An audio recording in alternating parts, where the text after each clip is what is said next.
I'm Anya Manuel, and it is my great pleasure to introduce tonight's guest. Congressman Adam Schiff represents California's 28th Congressional District, which for those who don't know your congressional districts, that's Burbank, Glendale, La Cañada, which is my old hometown, so I'm particularly glad to have you here. And he currently serves as the ranking member, the top Democrat of the House Permanent Select Committee on Intelligence. He's also a member of the Benghazi Select Committee. Before he was elected to Congress, Congressman Schiff served as a state senator in California, chairing the Senate Judiciary Committee, the Senate Select Committee on Juvenile Justice, and the Joint Committee on the Arts, and he served with the U.S. Attorney's Office in Los Angeles for 6 years. Please join me in welcoming Adam Schiff for a conversation about current foreign policy challenges facing the United States, from Iran to the advancement of ISIS in the Middle East, and various other issues that I'm sure our audience will throw at you. Thank you so much for joining us tonight. And I'd like to begin tonight by the topic that's been most in the news, and that is the Iran deal. And usually the news you get is who's against it, who's for it, what are the arguments. Could you give us you've really dealt with this in great detail. Could you give us sort of a sober assessment of what the deal actually does, what you think are its strengths, and what you think might be problematic? I'd be happy to, and thank you so much for inviting me. And I really appreciate the World Affairs Council programming and the chance to be a part of it. And I love this format. I feel like I should be talking about my latest film in something instead of something as difficult as the Iran debate. But let me see if I can, in a short period, give you a sense of some of the pros and cons of the Iran agreement. I think from the very heated debate, which has not shed all that much light, you would think that this was an easy question, that it was either the greatest thing since sliced bread or the worst thing in the world.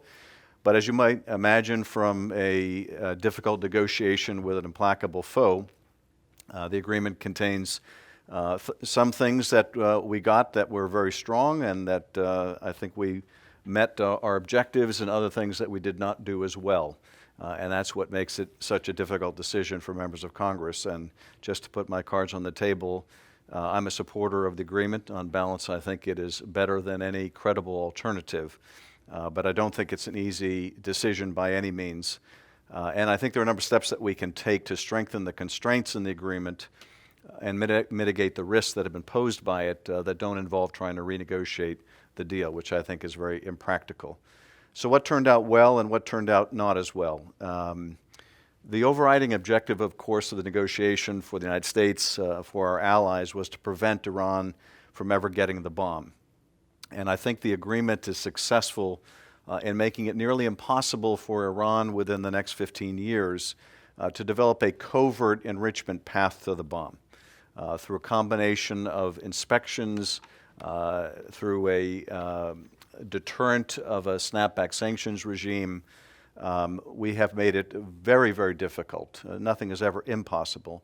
But it would be very difficult for Iran to recreate the entire chain from uranium mine to centrifuge to enrichment without being discovered, and without being discovered with well enough time to, if necessary, use force to stop them. If Iran is going to cheat in terms of trying to acquire a bomb under the agreement, they're more likely to try to acquire the material from somewhere else than develop it themselves. And that would be true, I'm afraid, under any agreement. Even if they were to give up their entire enrichment capability, we would still have to be on guard for their efforts, if they made them, to acquire material elsewhere. But the agreement pretty much forecloses a covert pathway to the bomb for the next 15 years. So that is a singular achievement of the deal.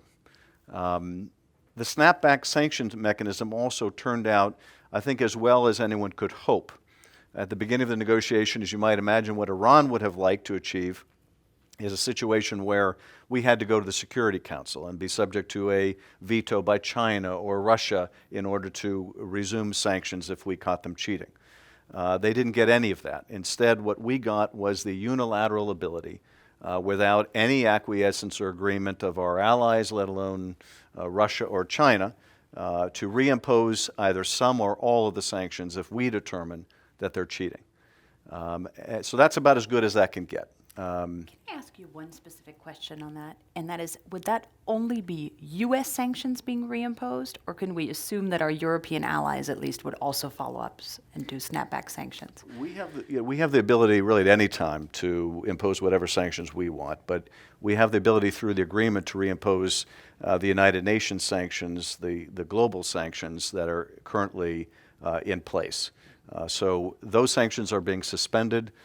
They can be unilaterally reimposed. Now, it is certainly fair to say that, let's say we're several years down the road, we catch Iran cheating, we snap back all of the sanctions.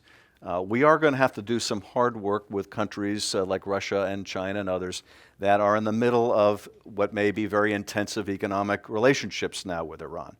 So it's not as easy as snapping your fingers, and sometimes snapback has that connotation. We will have to work with these other countries to get them back on board. But that, again, would be true under any agreement, even if they gave up all of their enrichment capabilities. If we caught them cheating then, we'd still have to painstakingly go through the process of ensuring cohesion among the world community and the reimposition of sanctions. But yes, we have the ability, not only with our own sanctions, but more broadly with the United Nations sanctions, to reimpose them. The inspections, I think, also turned out well in the agreement. And here there's been a lot of confusion about how those inspections would work. And there are, I think, three buckets of inspections. There's the known sites, so areas that we know Iran is doing enrichment. Those have pretty much 24/7 eyes on their facilities. So we'll have electronic monitoring, we'll have IAEA inspectors on the ground, we will have maximum visibility into places like Fordow and Natanz, Arak, where they have been doing nuclear work. There's another category that you've been hearing a lot about that's the subject of the side agreement with the IAEA, where people have been saying that Iran is going to be able to inspect themselves. This does not apply to these known nuclear sites. What the side agreement deals with is Iran's past military work. And here I don't think we did as well in the agreement, in the sense that we will not, I think, have the kind of robust inspections of Parchin and their past weapons work that we would have liked. I don't have as much confidence that we will have access, for example, to Iranian scientists or the head of their nuclear program. Not that I would expect, frankly, for them to do anything but lie about their prior work. After all, the mullahs have issued fatwas saying that it would violate Islam for them to develop the bomb. We know they were working on a bomb, so I think it would be a dubious proposition to expect they're going to come clean on that in interviews. But nonetheless, I don't think we got the kind of robust inspections of prior weapons sites that we wanted. Now that, I think, is mitigated, though, by the fact that we have very good intelligence on what their nuclear weapons program was in the past. I've reviewed that intelligence, and it's pretty extensive. So to the degree that we need a baseline to know, okay, what had they done in the past? If they resumed work, where would they be resuming it, and how long would it take them to get to the bomb? We have a very good basis for our calculations. The area, frankly, that concerns me most about the agreement then is not a lot of the areas that you've been hearing the most about, and it's simply this. At the end of 15 years, Iran will be permitted a very modern, robust, and fast enrichment capability. Now that doesn't mean they'll be allowed to have a weapons program. They'll never be permitted to have a nuclear weapons program. But it does mean that the breakout time will be reduced to a matter of weeks. Now I should pause here because I think a lot of people have a misunderstanding about what breakout means, and what people refer to, lay people when they talk about breakout means one thing, what nuclear scientists and negotiators refer to is another.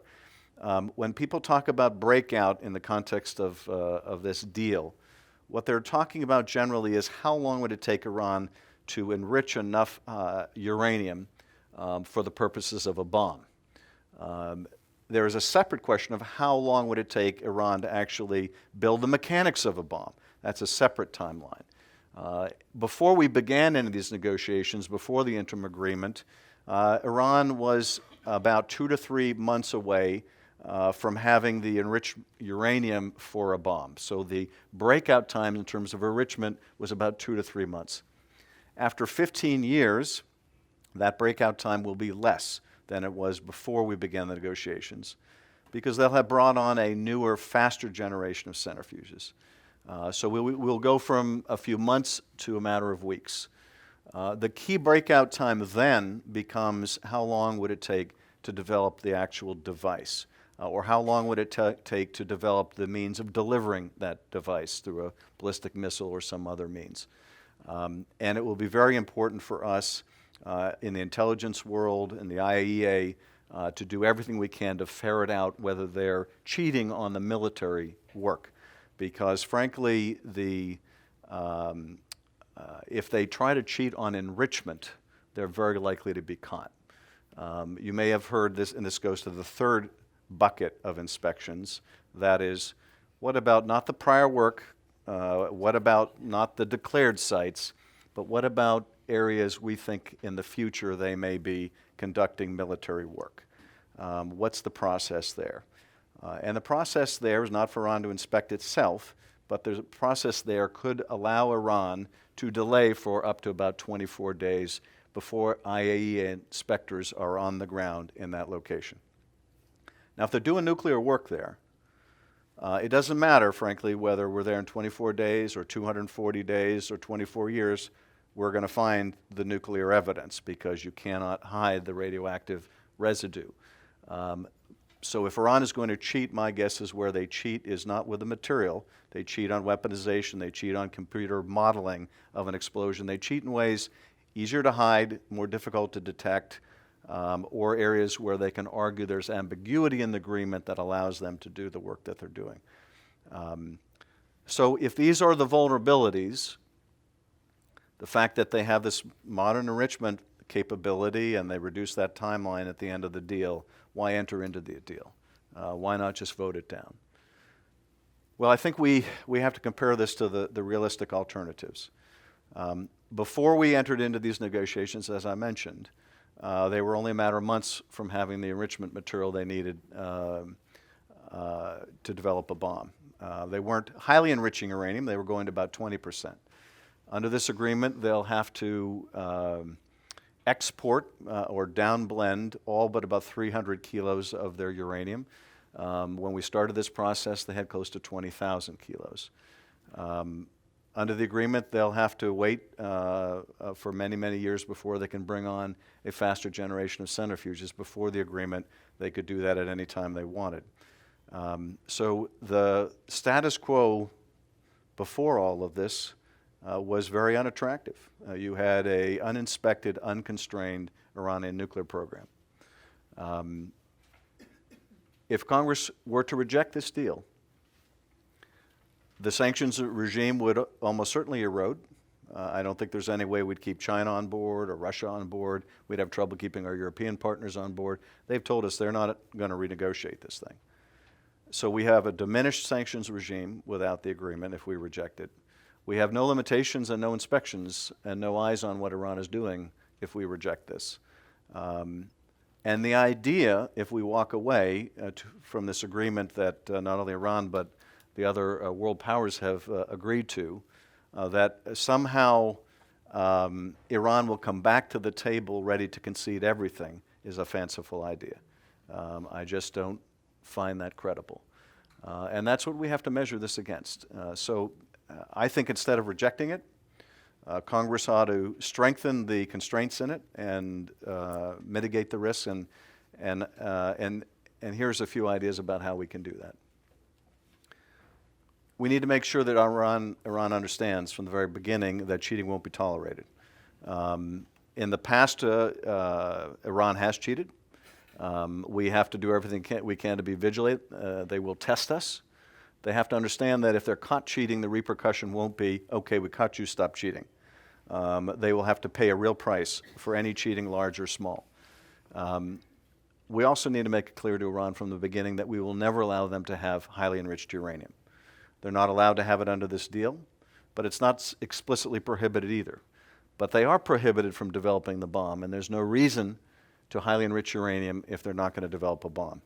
And I think they need to know now, not only from us, but from our allies, that if we see them going down that path, we will use force to stop them. I also think it's very important that we work with our Gulf allies to constrain what Iran can do with the resources it will have as a result of the deal. And this is fully, I think, half the worry that Israel and the Gulf states have about this deal, which is part of it is a worry about their nuclear program, and part of it is a worry about what Iran can do with a stronger economy, with unfrozen assets. How much will go to Hezbollah, how much will go to Hamas, how much will go to the sponsorship of terror around the world. Iran spends about $15 billion a year on its defense. The Gulf nations, cumulatively, they spend about $130 billion a year. So many, many times what Iran does. They don't spend it as effectively, and we need to work with them to make sure that their resources and ours are better devoted to countering any nefarious work by Iran in the region or elsewhere. I also think we need to heighten the security relationship with Israel, so Israel has the tools it needs to defend itself against anything that Iran does during the course of this agreement. And these are ways I think that we can improve upon the constraints in the agreement and mitigate the risks in it. But it's I think one of the most consequential decisions we'll make in a decade. And I'll just conclude on one other thing, which to me has been a persuasive point, and that is I remember what the debate was like after we had evidence that Bashar al-Assad was using chemical weapons against his own people, and whether we should use force in Syria. The reaction of my constituents, and this was true all over the country, whether you were representing a Democratic district, a Republican district, or a swing district, was uniformly against any form of military action, even in the face of the use of chemical weapons. It was overwhelming. After Iraq, after Afghanistan, there is no great appetite for embarking on another war or another military confrontation. And if it ever becomes necessary to use force to stop Iran from developing the bomb, if Iran makes the decision to go forward with a bomb and this is the only alternative left, I think it's going to be vitally important that we be able to make the case we tried everything else to resolve this diplomatically.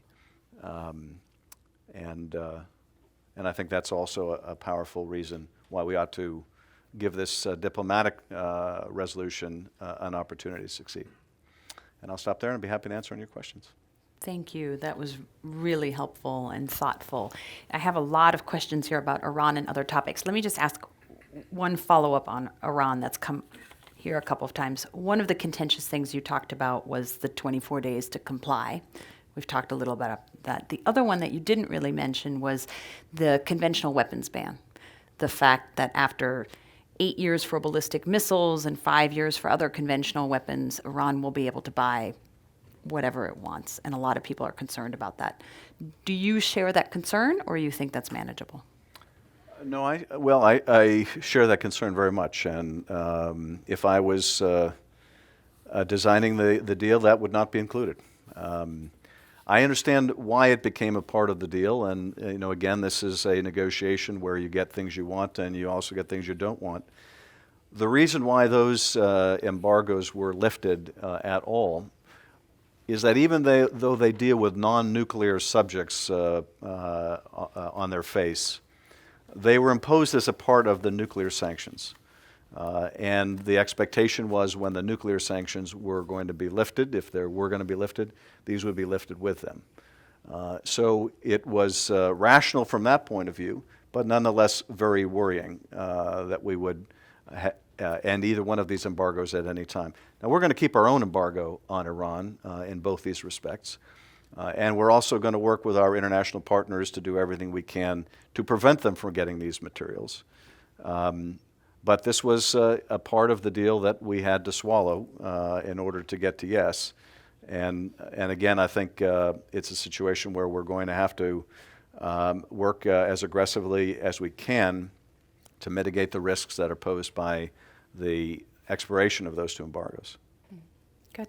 I have a question that goes to the business side of the Iran deal. So one of the audience members asked, and I see this all the time in talking to U.S. businesses, this fear that and expectation that the French and Russians and others are already rushing in, the deals are waiting to be signed, the best Iranian partners are being snapped up, and that the U.S. businesses are hanging back because they're trying to do the patriotic thing, but that ultimately they'll be left out of Iranian economic deals. What would you say to that? Well, by and large, American businesses will be left out. I mean, we've maintained our own sanctions on Iran and our own desire not to do business with Iran. There are some exceptions that have been carved out. I think there's one in the aviation industry that's been carved out. But by and large, we won't be doing business with Iran. And yes, it is very unseemly to see these European and other nations breaking down the door to do business with Iran and falling all over themselves about who can do business first there, even before it is permitted to do so. Now, they're not entering into agreements yet, but they're certainly paving the way. Now, if Iran doesn't do what they're required to do, and they're required to do a lot before these sanctions are lifted, none of those deals are going to go through. Or if they do, they're not going to have access to our financial system, and we have a powerful, compelling force to use to discourage that. But it does point out the real challenge that we may have down the road if we catch Iran cheating. Because, as I mentioned before, I think Iran will test us. And we will have the challenge in many ways. And one respect is we catch them cheating. Then we have a dilemma on our hands because it may be the IEA that catches them cheating, or it may be our intelligence agencies or one of our allied nations. We'll then have the difficult choice to make. Do we want to burn our source of information about how we know they're cheating, which means that we will not necessarily know the next time they cheat because we'll have burned that source. So we'll have to make the decision to show enough evidence to the world community that they will back us up on sanctions, on what we snap back. So we'll have that difficult issue. And when you fold into it the fact that a country that's in a economic arrangement with Iran may tend to view the merits of a dispute over whether something is a violation of the agreement or not through the prism of how does this impact our economic interests, that will pose a challenge for us. I think the practical reality is that would accompany any kind of agreement. So we're going to have to deal with that. But, you know, it has been distressing, I think, both with respect to Iran to see this, rush of business, but also when we try to enforce sanctions, for example, on Russia over Ukraine. To see, for example, the CEO, I think, of Siemens in Germany go hat in hand to Putin in Moscow, even during the thick of it, and talk about how interested they are in maintaining their business with Russia. So this is a challenge we have not only in the Iranian context, but in other contexts as well. Thank you. Having solved that complex issue, I'll ask you about another one, and that is ISIS. The ongoing conflict in Syria and Iraq. We've now seen, depending on estimates, 150,000 to 200,000 Syrians killed, millions of refugees flooding into neighboring countries. Now they're starting to flood into Europe, so people are paying attention. And a year ago, the United States says we're going to start doing something about ISIS, and we've done a little bit. But it hasn't gone as well as I think most people would have hoped.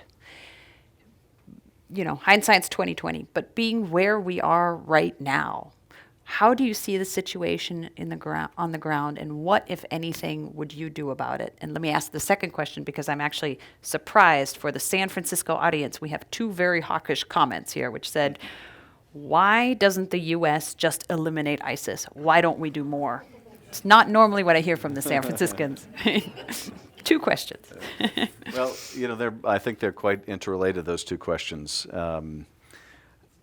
because those that have been most critical of the administration's policy in fighting ISIS have been arguing we should have more forward air controllers that can help better guide our airstrikes. We should have more trainers on the ground. We should be doing more special operations. I think also what many of them are leaving unsaid is they would like to see another surge in Iraq, or they'd like to see American boots on the ground in Syria. But they know that's very unpopular, and they're not willing to go there publicly. But I don't think if you were able to get them to sit down with you and have them speak candidly to you, they would think that having more forward air controllers or having more trainers was likely to dramatically change the trajectory against ISIS. The problem, I think, in Iraq, and the reason why this has been so difficult, is not the lack of American boots on the ground. The problem has been a lack of willingness among the Iraqi government to bring the Sunnis into the government and into their own armed forces.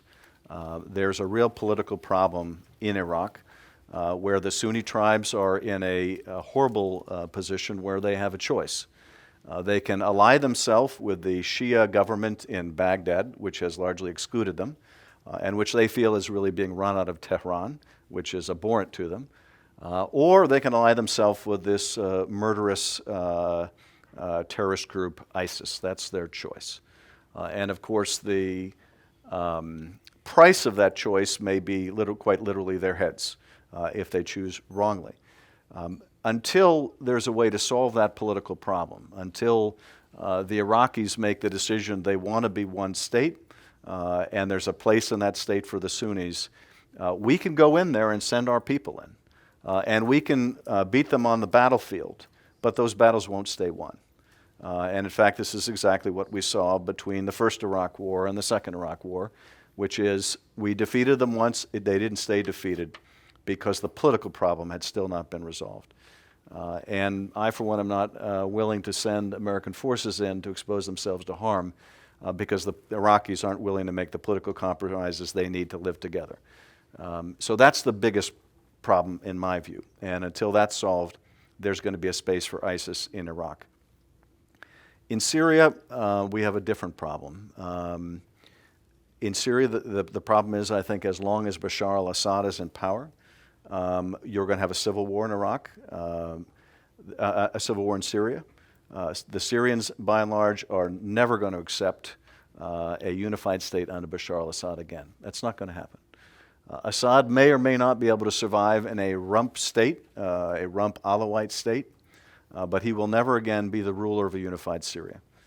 And as long as this horrible, brutal civil war goes on, there'll be a space for ISIS there. There'll be enough chaos for ISIS there. And the only thing that gives me any reason for hope about Syria is that there are increasing cracks in support for the regime of Bashar al-Assad. And I think there is a increasing recognition among the Russians and to a lesser degree among the Iranians that what they wanted is never going to happen again. And that is they're not going to have Bashar al-Assad running Syria, and they need to start thinking about Plan B. And the only Plan B, frankly, that makes any sense is a transition of Assad out of Syria. We don't want a complete collapse in Syria. We would like to see a preservation of elements of the civil service and even of the military. We don't want a free-for-all in which you see the black flag flying over Damascus. So I think the only reason I have any optimism is that we have been hoping and waiting for the day when these regional powers that are fighting by proxy in Syria would come to recognize there needs to be an end to this, and the end start to look to the same for those that are warring there. And I hope we're getting close because this is just a unequal disaster in the modern era with 250,000 people dead and just an immeasurable human catastrophe accompanied by a loss of history and a return to barbarism. Thank you. Congressman, let me press you a little bit on Bashar al-Assad must go. The president said that several years ago. It's completely understandable. No one's ready for another war with boots on the ground. Some people would argue that 3-4 years ago, when the conflict first started, maybe you could have peeled the Alawites, some of the Alawites away from Assad, and you could have trained enough moderates that maybe you could have gotten him to go. But now it seems like he's completely entrenched. He's getting plenty of money from Russia, from Iran, from others. All of the factions, the moderates, have basically been killed. And the worst of the worst have taken over. And they're fighting each other, but, Assad has been pretty cynical. And he's, in certain ways, letting ISIS fight his fight for him. Sometimes he's against them, sometimes he's not. What do you actually do now to get him to go? Is there anything we can do? Or do we just throw up our hands and say, we hope people will see reason? Well, And maybe that's okay. I have some questions here that basically say this isn't, this shouldn't be our fight. I think you're certainly right that Assad has been the consummate, shrewd, cynical despot. All along he wanted to portray this as a fight between he and the terrorists. Even though the opposition that initially rose up to him was largely secular and wanted more representative government, it was nonviolent. He used a lot of violence. And when ISIS got a real foothold in Syria, he left them alone. He focused all of his military power and the dropping of barrel bombs on the moderates. Because he knew at the end of the day, the only real threat to him were the moderates, right? The rest of the world wouldn't want to see a terrorist state, and if he could make it a choice between a terrorist state and himself, that was good for him. So he went after the moderates. And he had really, in essence, a Faustian bargain with ISIS because ISIS recognized the same thing. The real threat to ISIS was not the regime, which wasn't going to last. The real threat to ISIS were the moderates. So they both went after the moderates, and they decimated the moderates. The moderates in the north were virtually wiped out. The moderates in the south have been somewhat more successful. But nonetheless, the nature of that brutal conflict has radicalized, it seems like, almost everyone, and we've had to have a new definition of what moderate really means. But I guess I would disagree in the sense that he's not more entrenched than ever. I think he is more vulnerable than ever. And the only thing that gives me pause in saying that is that we said that once before.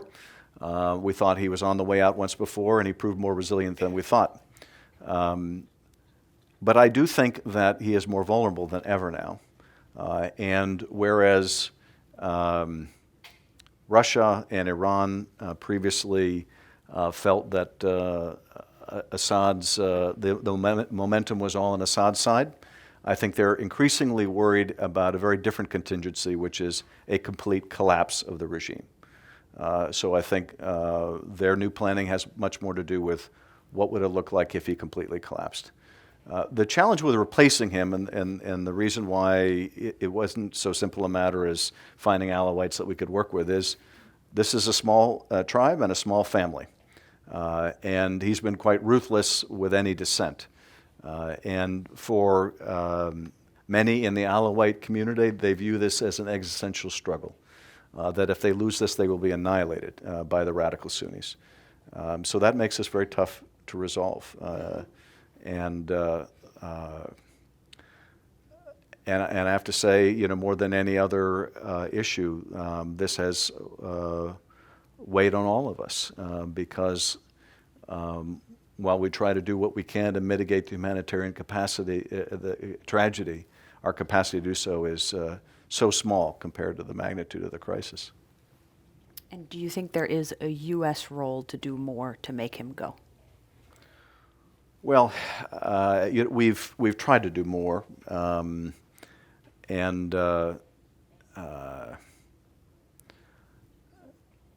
we have largely focused on going after ISIS. That's been our military priority.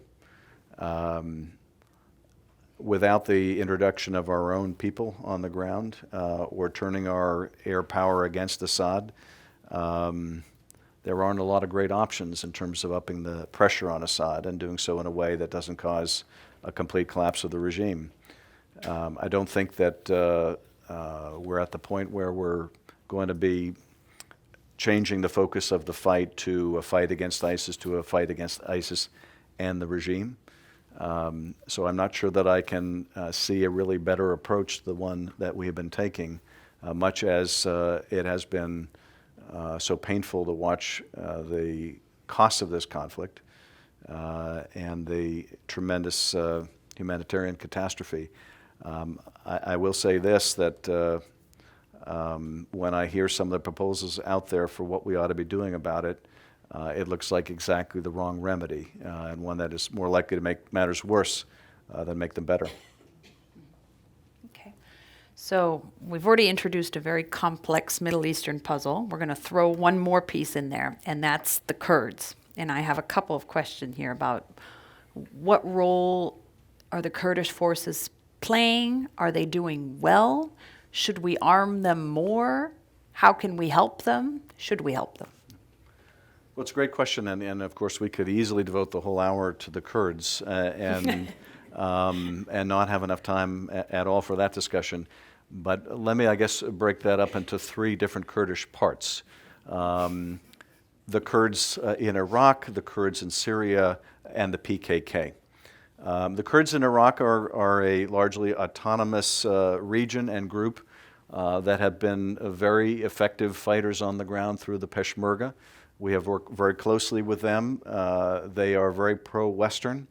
And the questions that we have had, because often the supplies, military supplies, have not gotten to them fast enough, is should we be sending weapons directly to them rather than through Baghdad to them? This is a very sensitive question for the Baghdad government. And to the degree that we are trying to keep Iraq united as one state, we are very sensitive to actions that we might take to give the impression we're trying to break up Iraq. There are already lots of conspiracy theories about us in Iraq, as you can imagine. In fact, and this is not just confined to Iraq, but throughout the entire region, there is a very prevalent conspiracy theory that we actually created ISIS as a way of dividing Muslims so that we could weaken them and dominate them. This is a broadly held view. I can't tell you how pervasive it is among people in the highest levels of government throughout, not just Iraq, but Egypt and elsewhere. It is quite astounding. But they're a great partner. Similarly, the Kurds in Syria have been a very effective fighting force. They helped liberate Kobani. They have helped liberate other towns from ISIS. They're helping take control of towns that were a border conduit for men and munitions supplying ISIS. So the Syrian Kurds have been very effective partners. Now the PKK is a political faction that has been at war with Turkey. We have designated them as a terrorist group for quite some time. And here's where the complication comes in. President Erdogan of Turkey lost his party's majority in the last election. He has now called a new election with the hope of regaining the majority in the Turkish parliament. In order, I think, to improve his position at the polls, he has picked a fight with the PKK. They were in the process of a very important dialogue for a peaceful resolution of this decades-long fight. And Erdogan made an abrupt turn and is now bombing the PKK in the hope, I believe, of developing a nationalist sentiment that carries his party to a majority in the elections. It is a deeply cynical, destructive thing to do. You may have seen that recently Turkey agreed to allow us to use the Incirlik Air Base for our aircraft to bomb Syrian targets, ISIS targets, and itself agreed to bomb ISIS targets and become a fuller part of the coalition. This after many, many months of criticism that they were leaving their border open to reinforcement of ISIS through the transport of foreign fighters and oil revenues, etc., and weren't doing enough as a NATO ally to help in this fight. Well, No sooner had they agreed to do this that they launched their first few hundred sorties, all of them directed at the PKK, except for 3 or 4 that were directed against ISIS. So it appears very much a transparent effort to really crack down on the Kurds more than an effort to crack down on ISIS. Now, that may be changing. More recently, Turkey has been more aggressive against ISIS. But one of the things that I think Turkey is trying to do is make sure that the Kurds in Syria don't have a contiguous and viable territory in which to form an independent state, because they're desperately worried about the Kurds in Turkey, who number about 20 million. This is obviously at deep cross purposes with our interests. We want Turkey fighting ISIS. We want the Kurds fighting ISIS. We don't want the Turks and the Kurds fighting each other. It's not surprising, because with respect to every country in this region, we seem to be fighting with them at the same time we're fighting against them. And so just add one more horrible complexity to the crisis in this region. Thank you. That's very let me move. There are a couple more questions on Iran, so let me move back to that because we had a lot of audience questions on it.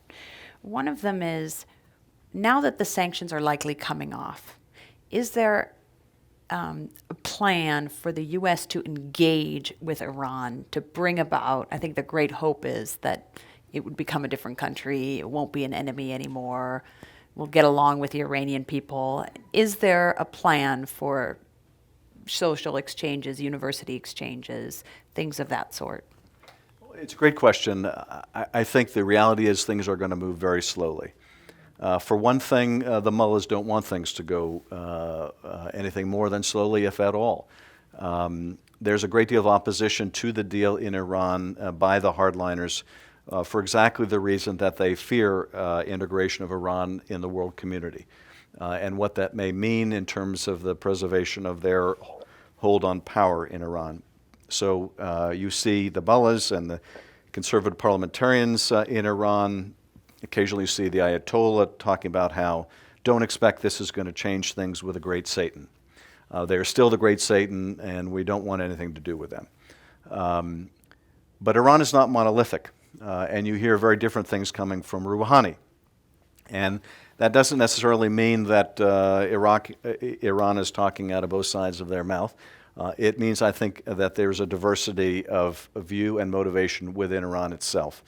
Probably the best thing that we have going for us in Iran is there's a very young demographic of people who know what they have in Iran and don't like it. They're plugged into the rest of the world and they want to be a part of it. And they pose a grave threat to the regime, and the regime knows it. You do see Rouhani making an effort, rhetorically at this point, but maybe more, to say we want to talk with the United States about Syria, about finding some way to resolve the situation in Syria. And you've also heard, I think, from Rouhani an interest in talking about a broader range of issues. So where that will lead, I don't know. I do think that we need to be realistic about how fast change may come to Iran, or whether it will come. And obviously it's the hope of those of us who support the deal that the deal has an effect of accelerating the trend in Iran that brought Rouhani to power. The test will be in time, but this does open up opportunities that weren't there prior to the beginning of these discussions. Let me ask you now the opposite question from another audience member is, now that the Iranian economy will be unshackled, so to speak, won't that actually strengthen the conservative elements in Iran? Well, and again, this is an area where I think we're all peering through the glass darkly when we try to predict what's the future effect of what we're undertaking. At one level, I would say that the mullahs must think that this deal helps perpetuate their rule, right? Otherwise, why enter into it? The Ayatollah is the ultimate decision maker, and the Ayatollah has decided to do this. Now, I suspect the reason why the Ayatollah has made this decision is he is increasingly concerned with this burgeoning young population that wants something different. This is a way of letting off the steam. And so by letting off the steam, maybe that will help perpetuate their rule, because at the end of the day, there's really only one thing the mullahs care about. It's not about the great Satan. It's not about wiping Israel off the map. It's about the perpetuation of the rule of the mullahs.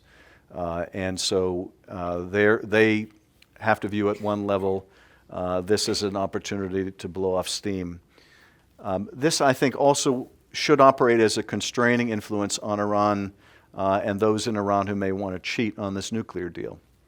Because while we tend to think about the difficulty we'll have in reimposing sanctions in a world in which other countries have now integrated economically with Iran, Iran has to think about the situation and the blowback they'll face if they open up to the rest of the world. People experience a better economic environment and less isolation, and their leaders do something stupid and cheat, and we catch them, and we reimpose sanctions and cripple their economy again. You can imagine how that may deeply concern the mullahs in terms of what the popular reaction in Iran may be. Very hard to say what the impact will be. I suspect part of the reason why the IRGC and the hardliners are opposed to this is they've got a pretty good gig in the black economy. They benefit when you have to channel resources through them. And so they'll lose some of their dominance in the Iranian economy when the economy opens up. But time alone will tell. Thank you. We're now very grateful to you for doing this job, because we realize how many complex issues you deal with on a daily basis. I will tell you, on the Intel Committee, we are quite literally in a bunker. We're 3 floors below the Capitol with no windows. And my staff has taken to send me an email once every 2 weeks entitled "Good News," just so I'll know there is some. And because not a lot that comes across our desk is in that category, but there are some good things happening out there. But they're all classified. That's good. Well, let's see if we can elicit some good things happening now. Another big topic that's of particular interest to folks in Silicon Valley is, of course, the Snowden revelations and what impact that's had on our NSA collection capabilities. And just like the Iran, this gets caught up very quickly in partisan politics. Was Snowden a good guy who revealed what this horrible beast the NSA was doing, or was he a traitor? And are the reforms really quite necessary for the NSA? Can you give us your thoughtful view on whether the Snowden revelations were positive or negative for the United States? Well, from an intelligence gathering point of view, from a national security point of view, they were disastrous. And they've had a tremendous impact and an adverse impact on a lot of our national security priorities. We have, quite directly seen Al-Qaeda and ISIS change their behavior on the basis of these disclosures. So from an intelligence point of view, it's pretty unmitigated and negative. They have certainly spawned an important discussion and debate in the United States about where we draw the line between privacy and security, and I think that's been enormously valuable and important. Our capabilities grew so fast, I think it outpaced our policy debate on whether we should employ the capabilities just because we had them. And from my point of view, we should ask many questions about every intelligence program, starting with, is it constitutional? Is it effective? Is it structured in a way that is maximally protective of our privacy? Is there a better way to do it that is poses less of a risk to our privacy? And I'll tell you, we just came to the end of a heated and lengthy debate over the telephone metadata program. That's just the beginning. We are now in the midst of a nascent conversation about the issue of encryption. And part of the reason I'm here this week is to meet with a lot of Silicon Valley companies to talk about what's your perspective on this? Well, how do we deal with this? There are a lot of global competitiveness factors that weigh strongly in favor of encryption. There are a lot of privacy interests that weigh in favor of encryption. There are a lot of technological challenges as well. At the same time, I was at a function earlier this week and had a deputy DA from San Jose come up to me and say, I served a search warrant on someone's iPhone in a criminal case, and I was told there's no way we can open that. And I was a prosecutor back in the 80s and 90s, and I remember getting a search warrant on a briefcase. And when we had the due process from the courts and I made the proper showing, we could get access to that content. Well, a phone carries a lot more than the briefcase these days. And this is a kind of a brave new world for law enforcement and for the intelligence community when, in circumstances where we know someone is a criminal actor or where we know and can make the showing to court that two people are communicating about an ISIS plot, even with the best of legal process, we still may not be able to get the communications. So it's a tough problem, and I don't know the answer. But it's really only the beginning. And while there's been a lot of focus on NSA, it goes well beyond the NSA. I think it very interesting, for example, that we have had such an intensive focus on telephone metadata, which is numeric data only. It doesn't contain subscriber information, doesn't contain content of calls. But whenever you get and I don't know if you have them in San Francisco, you're probably more civilized than this. When you pass a speed cam and you get that nice photograph of you in the mail, and I'm just told this by my friends, not that I would have ever received one, it shows your license plate, it shows you, it shows where you are, what time of day. There is a database that has that information. It is a database often in government hands. In terms of local government, it's a database often in private hands in terms of the vendors who provide that wonderful service.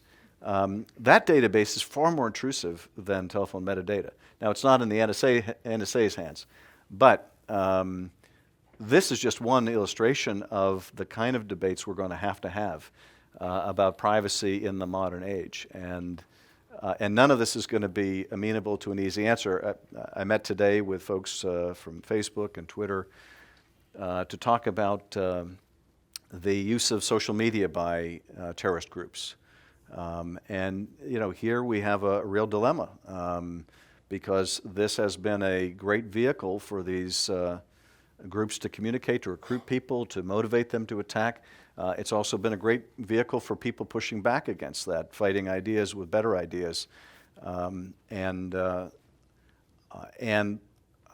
Removing that content from social media is a difficult thing because a lot of it is highly contextual, which means it can't be done completely through an automated process.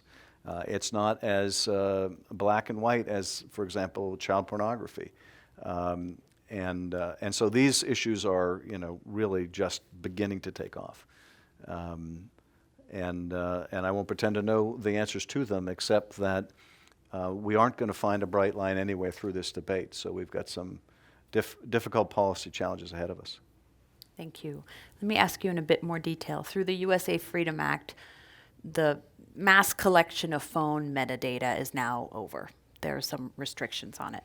But the bigger issue really is Section 702, which covers the collection of massive amounts of internet data, and that's the stuff that's actually valuable to the intel community.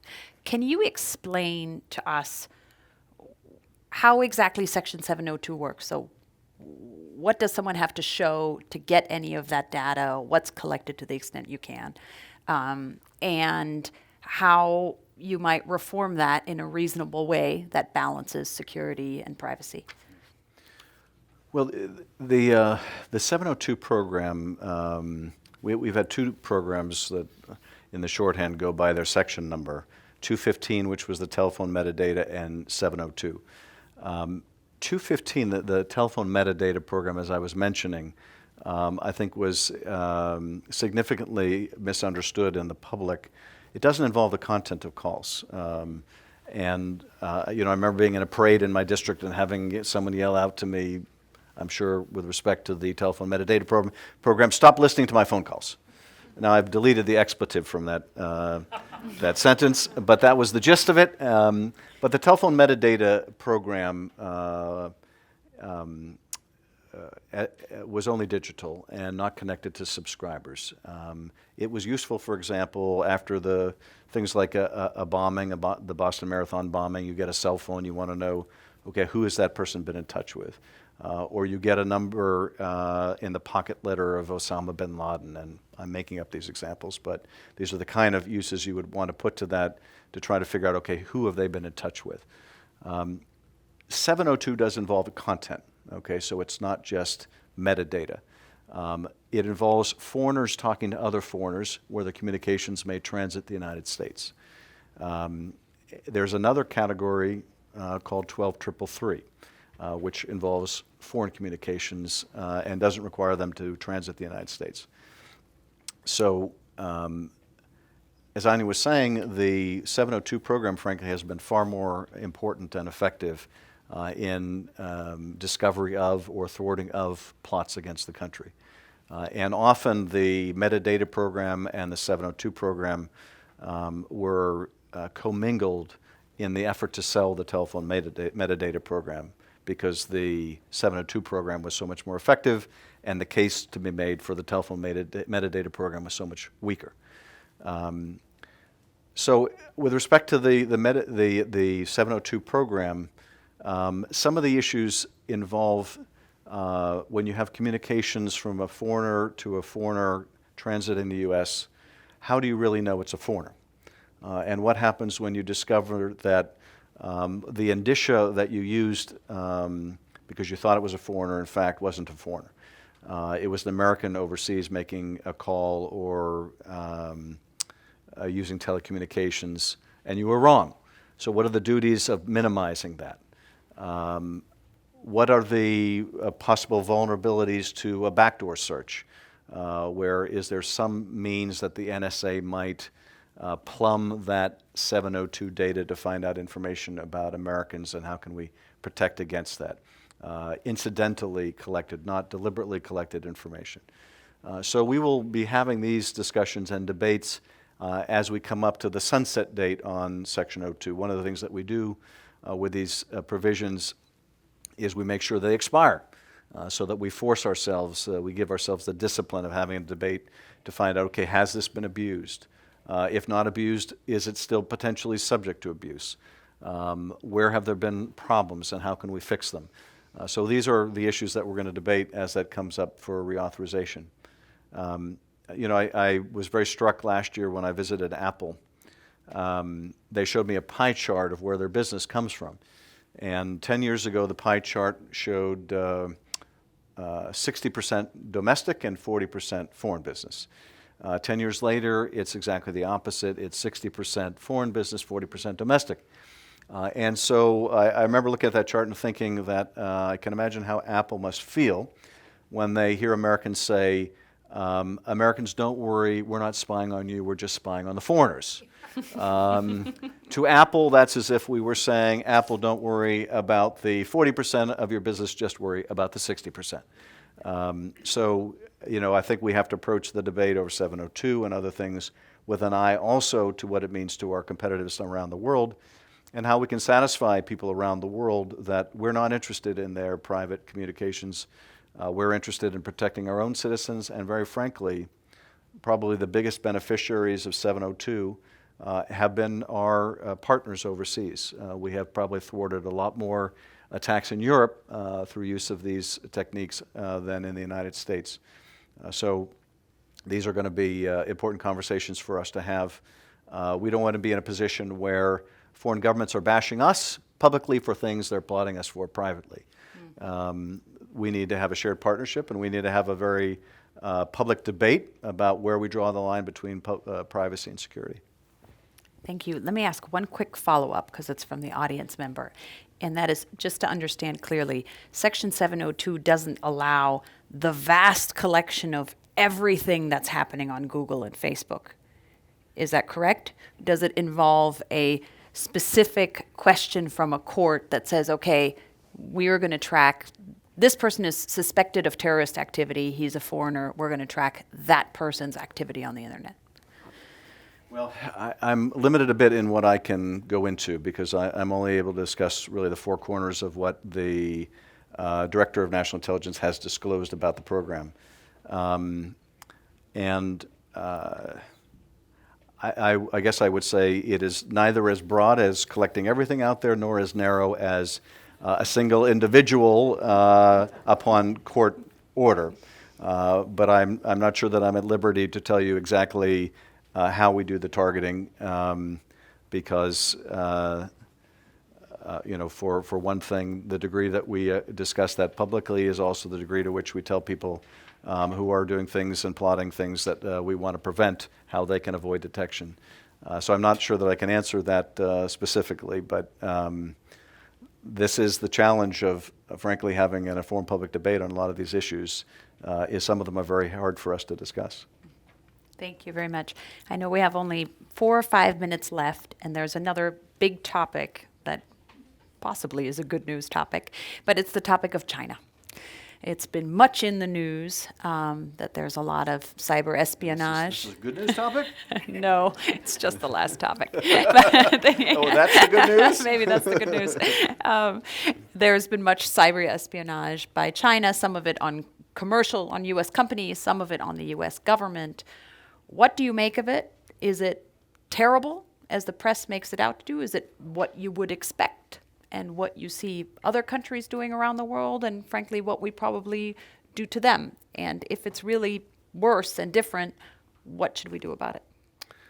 Well, I think we have to distinguish between two types of conduct by China, the state, and by China acting through, sometimes in combination with, and sometimes independent of private actors, because they do all of the above.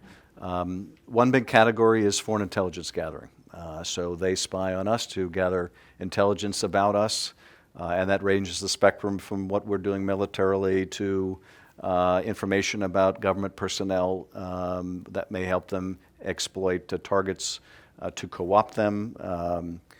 So you have all of those kind of foreign intelligence gathering efforts that used to be very low-tech and low-sophisticated, involve a lot of human intelligence, but now have been tremendously empowered through technology. Then you have the broad category of economic espionage, which has been going on for years. Among the cities, Anya, that you mentioned, I also represent Hollywood.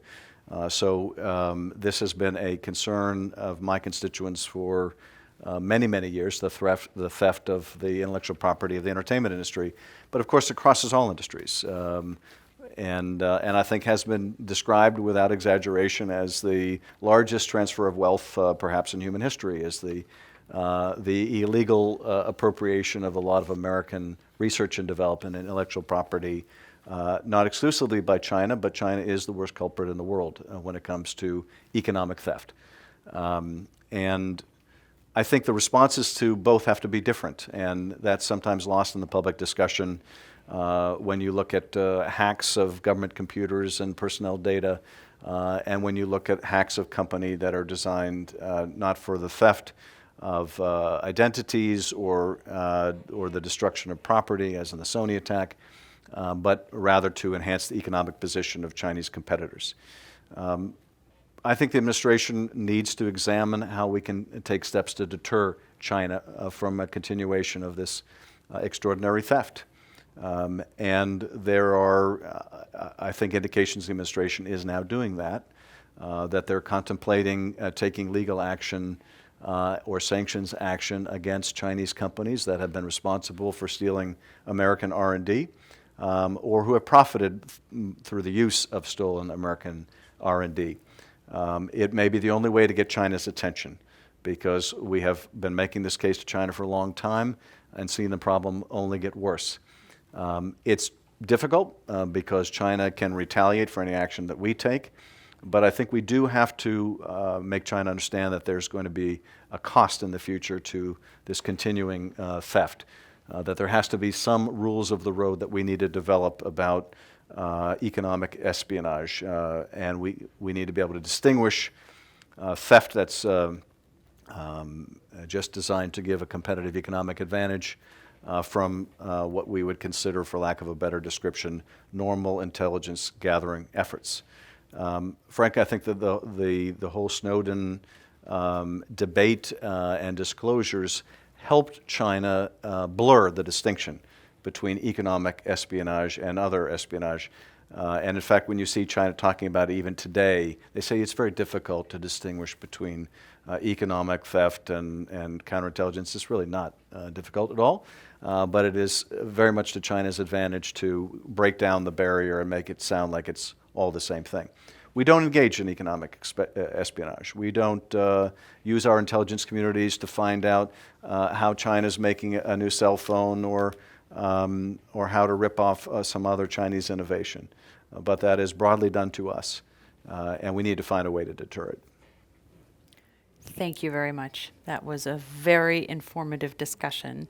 This brings us to the end of what has been a really wonderful hour. On behalf of the World Affairs Council, I ask that you all join me in thanking Congressman Adam Schiff for coming, for talking to us, and for your service to the country. Thank you. Pleasure. Thank you very much.